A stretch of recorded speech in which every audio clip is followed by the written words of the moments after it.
नमस्कार मित्रांनो, तुम्हा सर्वांचं माझ्या YouTube चॅनलवर पुन्हा एकदा खूप खूप आणि मनापासून स्वागत आहे। आजच्या व्हिडिओमध्ये आपण बघूया EPFO ची आनंदाची बातमी, उच्च पेन्शन सुविधा सुरू।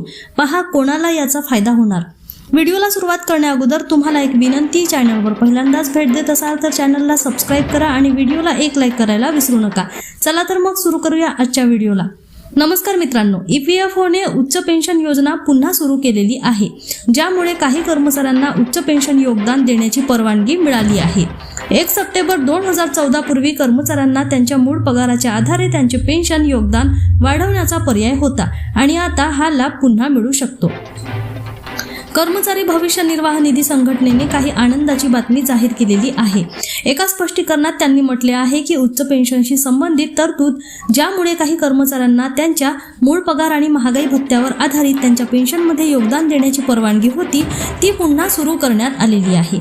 ही सुविधा पुन्हा सुरू झाल्यामुळे कर्मचारी आता त्यांच्या वास्तविक पगारावर आधारित उच्च पेन्शन योगदान निवडू शकतील। हे कसे कार्य करेल आणि कोणत्या कर्मचाऱ्यांना त्याचा फायदा होईल ते समजून घेऊया। सध्याच्या EPF ची गणना काय आहे? सध्याच्या EPFO नियमानुसार कर्मचारी आणि नियोक्ते दोघेही त्यांच्या मूळ पगाराच्या 12% आणि DA EPF खात्यात जमा करतात। यापैकी नियोक्ताच्या योगदानाच्या 8.33% कर्मचारी पेन्शन योजनेत EPS मध्ये जातात, तर 3.67% PF खात्यात जमा होतात।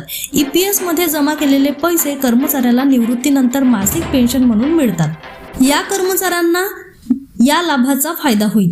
सरकारने जारी केलेल्या स्पष्टीकरणानुसार उच्च पेन्शन लाभाची पुनर्स्थापना फक्त अशा कर्मचाऱ्यांना उपलब्ध आहे ज्यांनी 1 सप्टेंबर 2014च्या दुरुस्तीपूर्वी उच्च पेन्शन पर्याय म्हणून निवडला होता। याचा अर्थ ते सर्व EPFO सदस्यांना लागू होत नाही।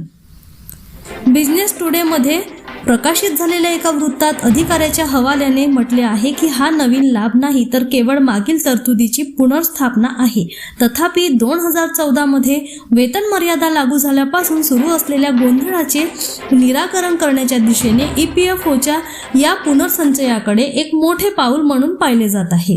पुन्हा भेटू अशाच एका नवीन अपडेटसह। धन्यवाद।